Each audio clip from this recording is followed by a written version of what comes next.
Bonjour à tous, j'espère que vous allez tous bien. Ici Teslafil. Je me trouve aujourd'hui, on est dimanche, et je me trouve sur un grand parking devant. Vous voyez, c'est le stade de foot Pierre Mauroy pour ceux qui connaissent, qui regardent un petit peu le foot.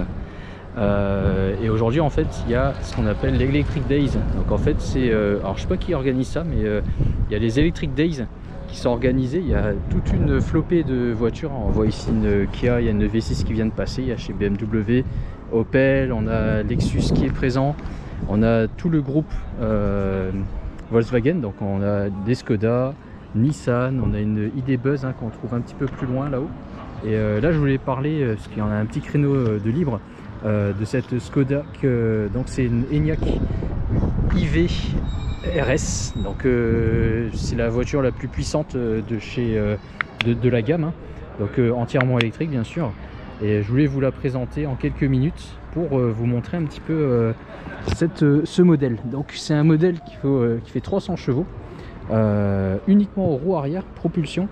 Il y a une Enyaq qui existe, la Enyaq 80X, donc équipée de 4 roues motrices, mais celle-ci n'est pas équipée. Donc ce qu'il faut savoir également, c'est que c'est un modèle qui existe donc en Enyaq iV60, donc avec une batterie de 60 kWh. 80 kWh, et puis ce modèle là qui est donc 80 kWh, grosse batterie avec uniquement les roues arrière qui sont en propulsion, et un 0 à 100 en 6 secondes 5. Donc ici, qu'est-ce que je peux dire sur la voiture? Donc déjà, c'est une finition spéciale. Vous voyez qu'ici il y a tout ce qui est les touches jaunes, donc aussi bien au niveau des finitions ici que au niveau des sièges un peu sportifs, vous voyez ici à l'arrière, beaucoup de place à l'arrière. Moi si je m'assois, je suis pas très grand, mais vous voyez, si je m'assois à l'arrière, c'est un confort royal, je peux étendre mes jambes, je suis très bien assis. On a ici un toit panoramique, malheureusement qui n'est pas occultant, donc tout à l'heure on a quand même senti un petit peu de chaleur, mais bon, c'est pareil que sur un modèle Y. C'est un modèle qui coûte 63 000 € de mémoire, sans option.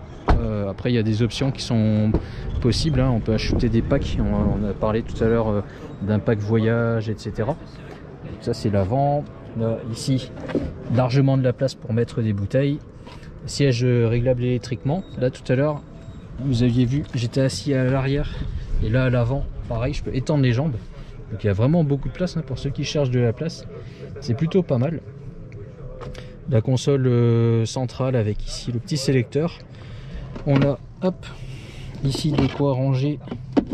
C'est vraiment bien étudié, il n'y a pas de surprise. Plastique ici, ce plastique là est un petit peu moyen, je trouve. C'est pas le plus beau plastique qu'on trouve. Pareil ici sur le contre-porte. C'est un plastique très dur. Et à l'inverse, on a ici des beaux plastiques. On a du Alcantara ici. Ici, on a tout en noir. Ça, c'est plutôt pas mal, ça change.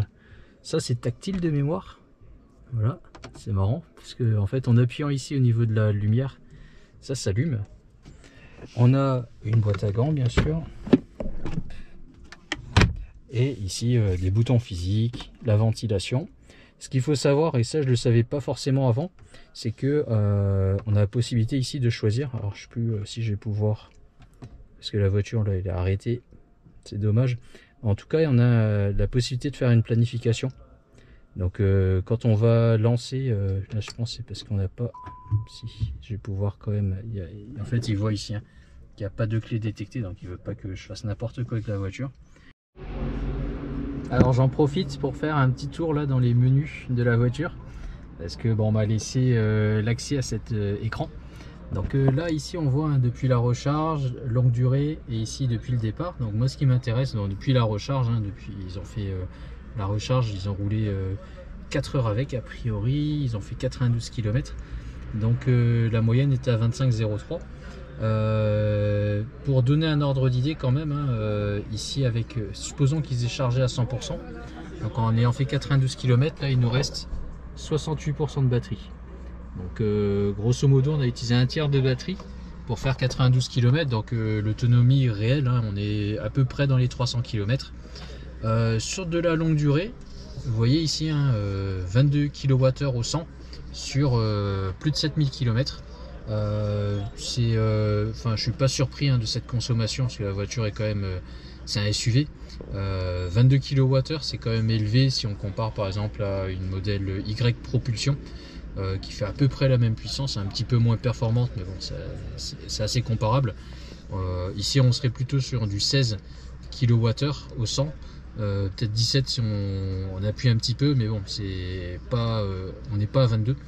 Donc c'est quand même un petit peu élevé par rapport à ce qu'on peut retrouver sur une modèle Y, sachant que ça c'est une voiture prévue pour les essais. Moi sur le modèle 3 par exemple, là je suis plutôt à 15 kWh au 100. Donc ça c'est une information à prendre en compte. Bon, c'est quand même une batterie de 80 kWh, donc une grosse batterie. Moi sur la mienne c'est une batterie qui est plus petite.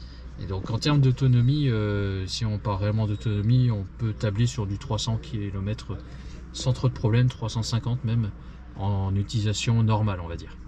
Voilà, après je voulais montrer un petit peu aussi cet écran, s'il y a de la latence ou pas finalement, parce que là on va pouvoir basculer sur les menus et ça reste assez rapide on va dire. On peut passer d'un menu à l'autre, avoir ici swiper, passer ici sur les informations, etc. Vous voyez qu'ici il y a Apple CarPlay qui est possible sans fil. Donc on rentre avec son téléphone, son iPhone et directement c'est détecté, on a la musique, etc. Là ici on a les favoris qu'on peut mettre, donc avec ici la musique. J'ai essayé de mettre un peu de son pour voir.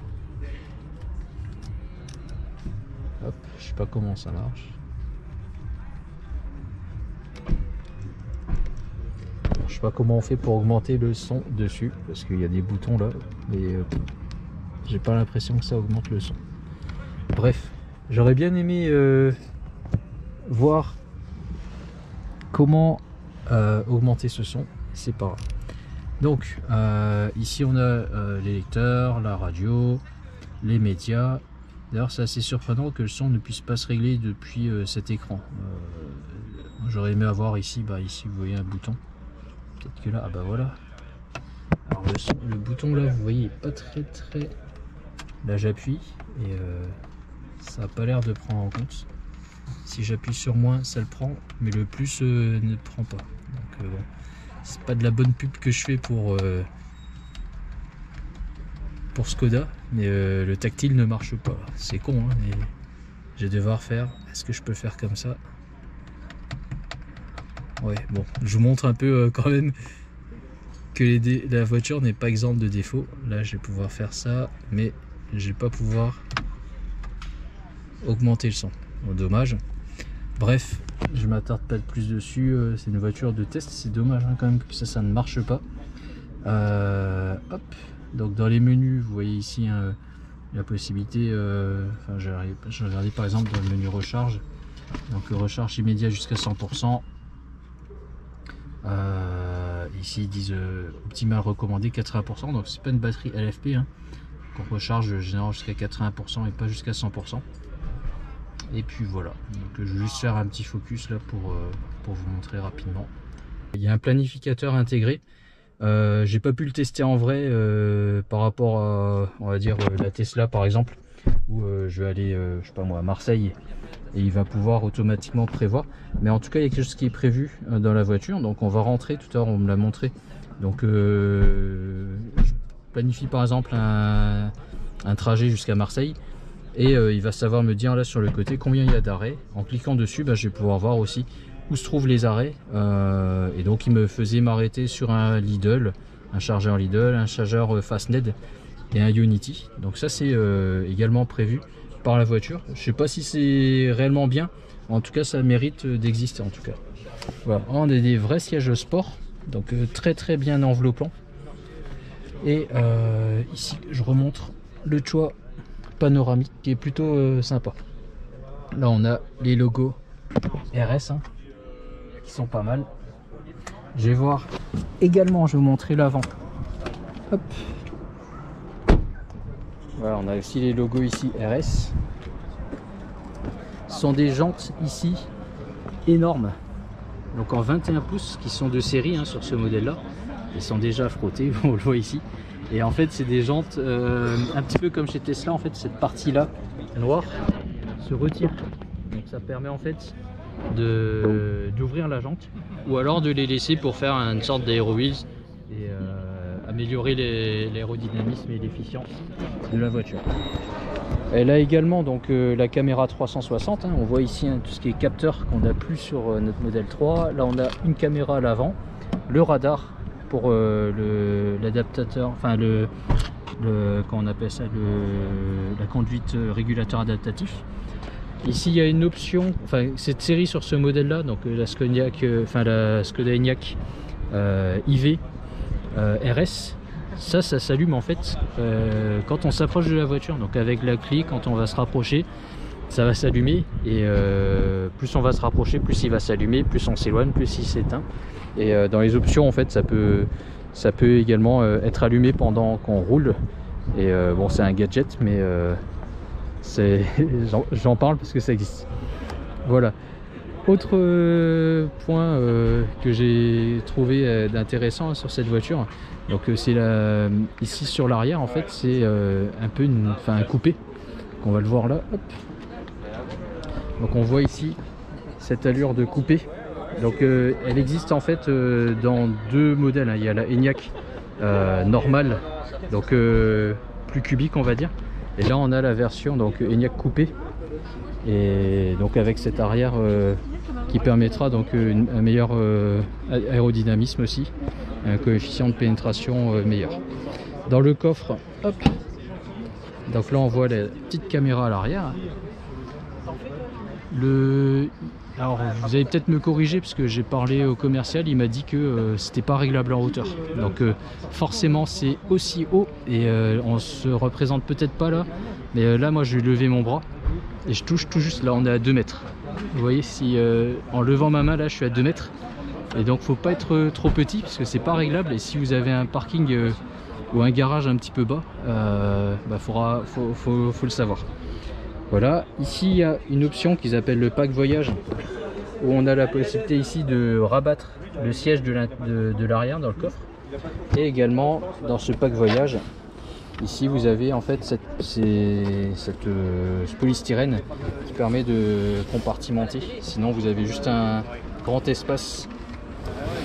Et donc le coffre ici, j'ai plus en tête la capacité, mais de mémoire c'est 570 litres.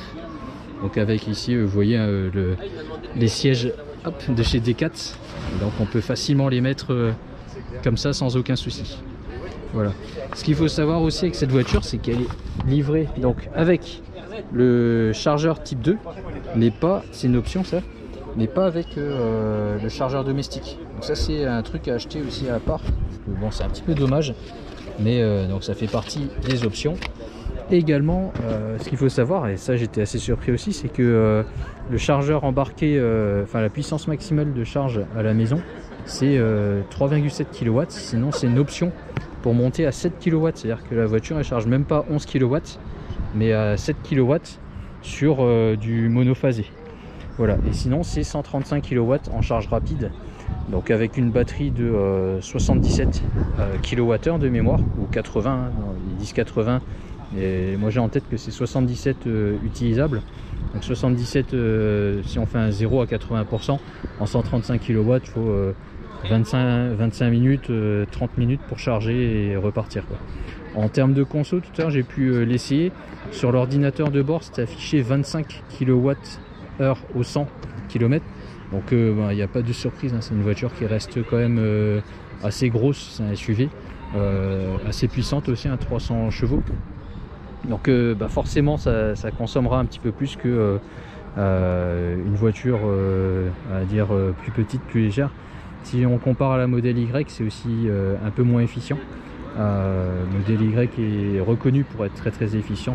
On voit des personnes qui l'utilisent, qui tournent à 16-17 kWh au 100.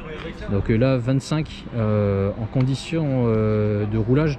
En fait on a un tout petit circuit là où on passe dans la ville, et donc c'est que du urbain, où les gens vont un petit peu accélérer, etc. Donc en réel je pense qu'on est entre 20 et 22, ce qui reste quand même plus élevé qu'une modèle Y, hein. Et donc je rappelle, hein, c'était 63 000 € pour ce modèle. Donc si on compare encore une fois au modèle Y, ça fait plus cher. Une modèle Y de 285 chevaux, hein, la modèle Y propulsion, parce que celle-ci aussi est une propulsion, avec un 0 à 100, donc moins rapide, hein, 6 secondes 9 pour 6 secondes 5. On est quand même plus élevé en termes de tarifs, donc moins intéressant. Mais bon, ça reste comme une voiture qu'on peut considérer, parce que tout le monde ne veut pas rouler en Tesla. Et ici on a également, hein, vous voyez, des finitions spécifiques qu'on ne retrouve pas chez Tesla, des choses qu'on ne va pas forcément retrouver dans l'univers Tesla, qu'on pourrait retrouver ici. Voilà, donc c'était une présentation très rapide de cette voiture, parce que finalement j'ai que 15 minutes pour faire cette présentation. Donc j'espère que ça vous aura plu, au moins pour ceux qui sont intéressés ou qui savent au moins que cette voiture existe. Et moi je vous dis à très bientôt pour une prochaine voiture, enfin pour une prochaine présentation. Au revoir.